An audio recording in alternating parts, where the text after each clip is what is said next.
All right, friends, welcome back. Another episode of Move the Sticks here going for you, talking about the college football playoff. Rhett Lewis, Bucky Brooks, ready to rock and roll as we get set for the first round of the college football playoff. Home games for the teams that are the higher seeds. We'll start with Friday night's matchup between Oklahoma and Alabama. This one coming from Norman, Oklahoma here. A battle.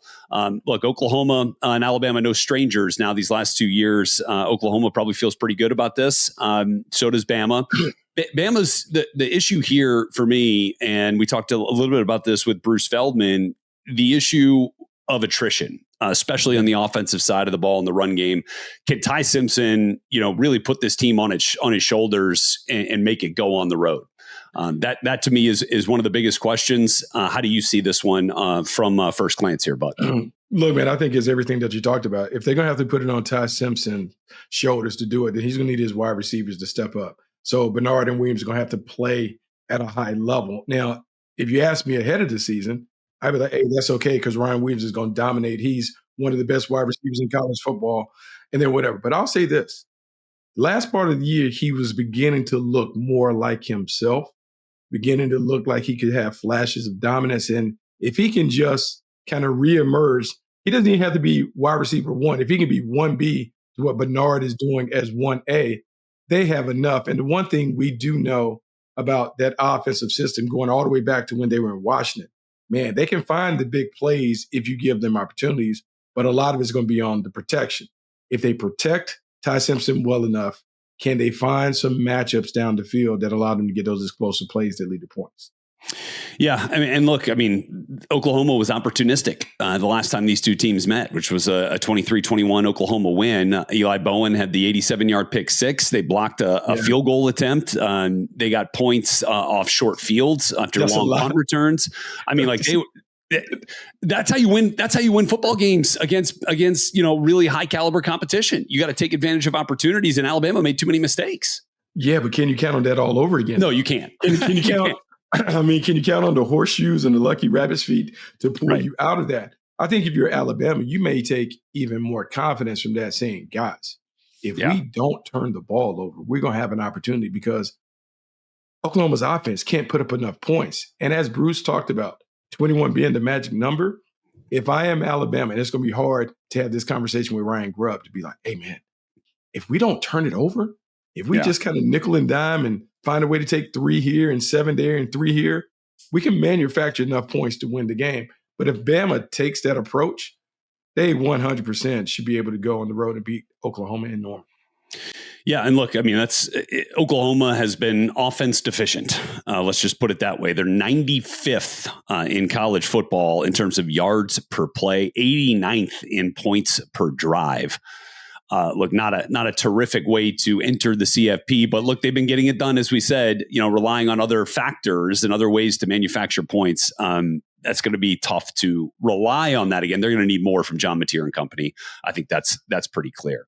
Let's move to the Saturday slate here, Buck. And I think, look, maybe the game of the weekend is Texas A&M and Miami, right? Yeah. What does this one look like to you at first blush? Well, one, NFL scouts are going to be all over the place looking at these guys. When you just look at the number of names in the trenches, you have to love it.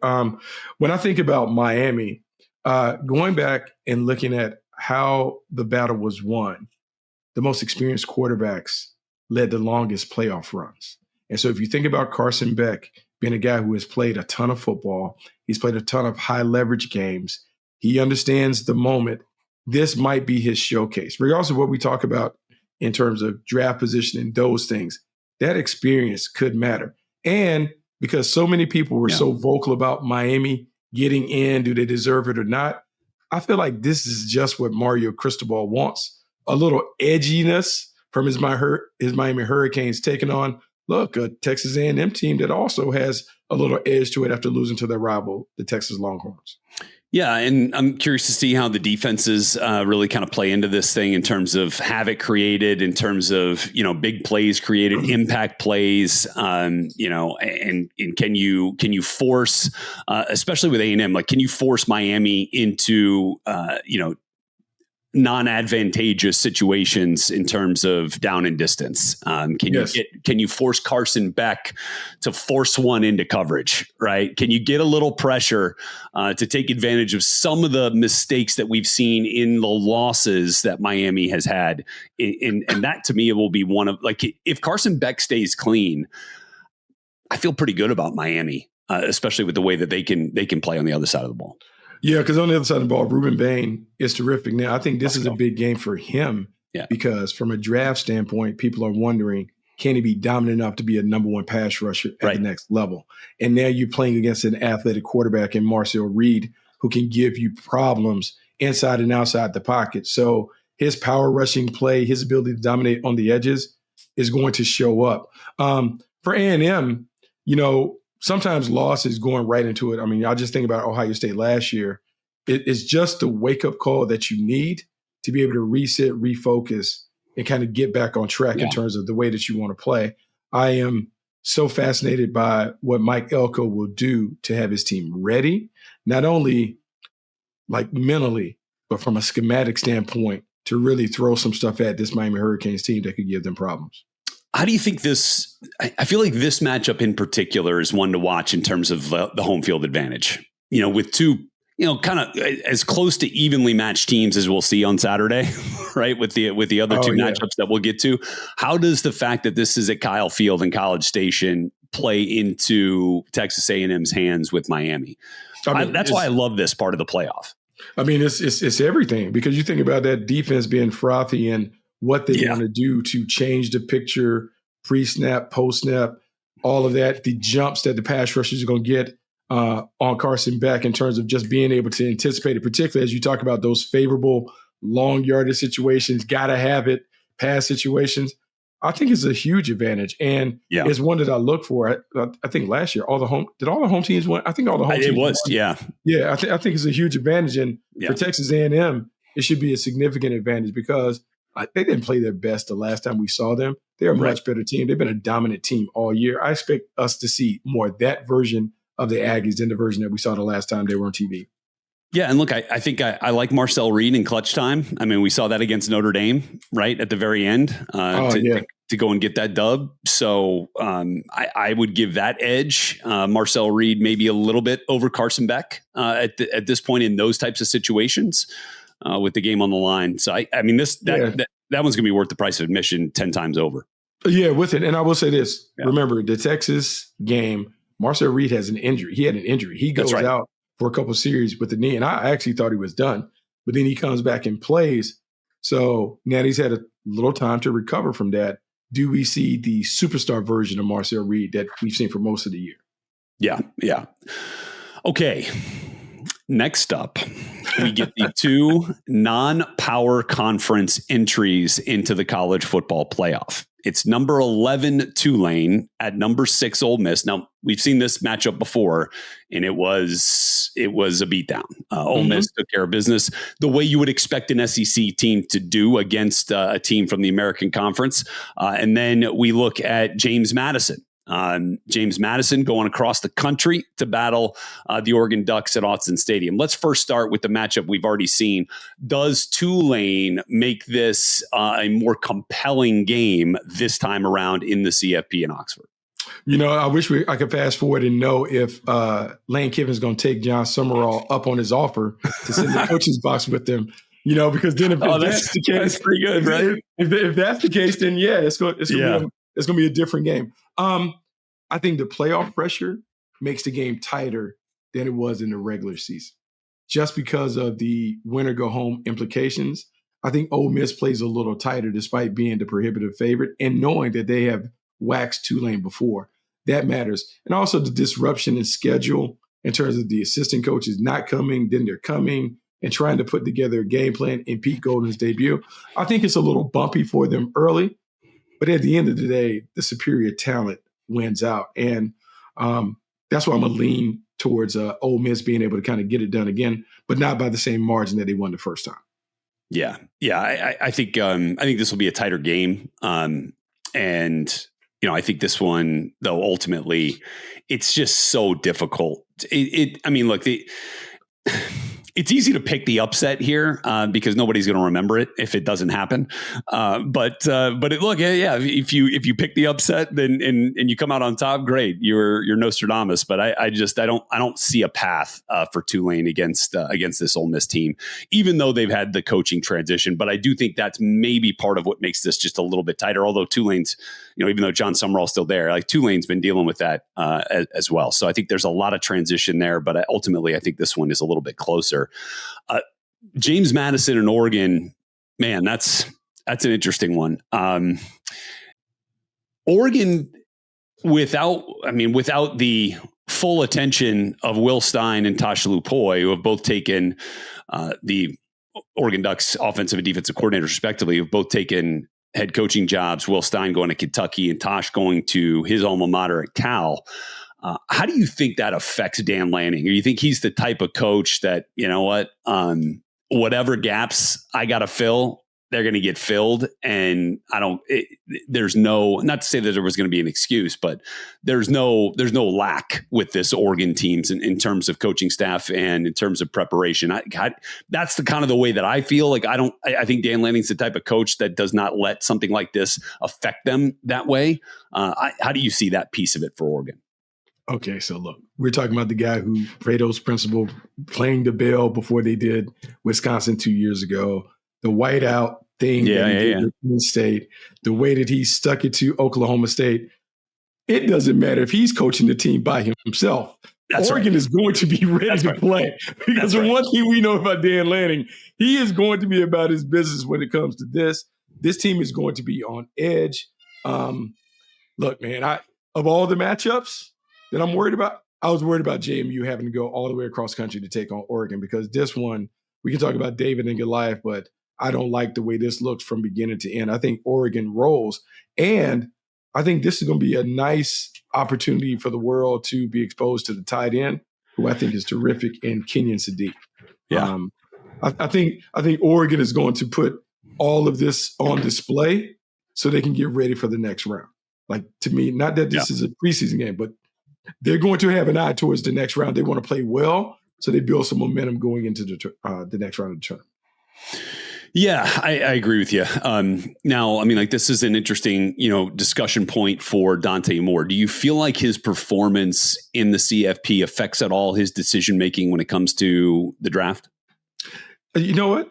I used to think that until I read the article about how he talked about the reset, the red shirt really worked for him, and kind of slow cooking the process, because he was in such a rush to play at UCLA and it didn't work out for him. And now being able to take a step back, learn from Dylan Gabriel, start these games this year, continue to get better. We all know about the money operation around Oregon. I don't think it does that. I think if he thinks long-term, he's only 20 years old, Rhett. Like, he's a youngster. I think if he takes long-term into it, I don't think the outcome of the CFP has anything to do with what his decision is going to be when it comes to the draft. Yeah. And look, they are dominant. I think this game gets decided in the trenches. They are dominant up front. Really the only team that's even come close to bullying them would have been Indiana in that game at Autzen on the offensive and defensive sides of the ball. But I just think with Washington, with Bear Alexander, Tatum Tuioti, Mateo Uiagalelei, like, I think that's where this game ultimately gets decided, is shutting down that powerful James Madison run game. Because if you shut that down, I think you'll force Alonzo Barnett into some mistakes, and you'll get some pressure on him, even though he can get out and run and make some plays too with his legs, the quarterback at JMU. But I certainly feel like again, James Madison has never been in an environment like this at Autzen. That will play a role here. Again, one of the cool pieces. Yeah, a lot of factors going across the country. Yeah, coach seeming maybe a little distracted, taking a job at UCLA, having to do that, and then just knowing what you're walking into when you deal with Oregon. And look, I just remember hearing Dan Lanning talk about losing to Indiana and how they were outcoached and how there were so many lessons for them to learn. It's like a reset. Yeah. I just can't envision this team not being ready to play. Yeah. Like, from jump, regardless of who JMU is. I don't even think they think about it being JMU. the team that's on the field, but we're going to play to our brand and our standard. Yeah. And Buck, I think this is maybe a good point here because we're talking about some of these quarterbacks that are potential, NFL guys here in this year's draft. And while Dante Moore is one of those, but could certainly come back and there's a lot of reasons to do so. Fernando Mendoza, certainly is QB1, even though he's got another year if he wants to come back, if he really wants to. Not saying he's going to. He's QB1 right now. I mean, but look, I think there are a lot. One, I have no idea when anybody's eligibility runs up now. Nobody does. Yeah. It goes. I think next year we'll have a better grasp of it. You just keep playing and keep playing until I guess it's done. But Mendoza, I know Mendoza has to be excited. I know people will talk about the Heisman Trophy curse or jinx or whatever, but I think that team is so well coached. And I mean, it's been an infomercial, like seeing Kurt Signetti on 60 Minutes and all the other stuff. Mendoza be locked and loaded and ready to go when he has an opportunity to take the ball. Yes. Okay. So my next point is about Drew Allar. Drew Allar last year probably could have, if he'd have come out, probably would have been a first round pick. He would have made people have to make hard decisions. On that. And it would have been a projection over production conversation that we would have had on path to the draft. Because when you look at his traits, he checks off a lot of the boxes that you look for in a franchise quarterback. He elected to go back. He gets hurt. And now we don't have the same conversation that we would have had. So now how will we, and we'll finish here on this, how will we evaluate him? How are scouts, how are executives who view or are tantalized by frame, by athleticism, by arm talent, right? Yet never really saw it all come together consistently. And now we got to throw the season-ending injury, which, look, it was an ankle. It was fixed. It shouldn't be a problem for him moving forward, but it might limit the way we evaluate him over the course of the next couple of weeks. Where do we start with Allar? Well, one, I think he's a perfect project for a team that already has a quarterback. Yeah. I think, and not saying that he would be on the Rams watch list, but if you already have a quarterback in place and it's not imminent, that I need my next guy, he's a perfect developmental prospect. And normally you want to take those guys day 2, second, third round preferably, if you could, to be able to stash him, develop him, and see what you have down the line, because it doesn't cost anything. Like, it's a pretty risk-averse pick. He's going to get a shot. And I think that's the thing. And the more that we talk about this quarterback class, Rhett, it is Mendoza and whatever. And when you think about the draft class combined with the free agent class, if you are in need of a quarterback in 2026, good luck.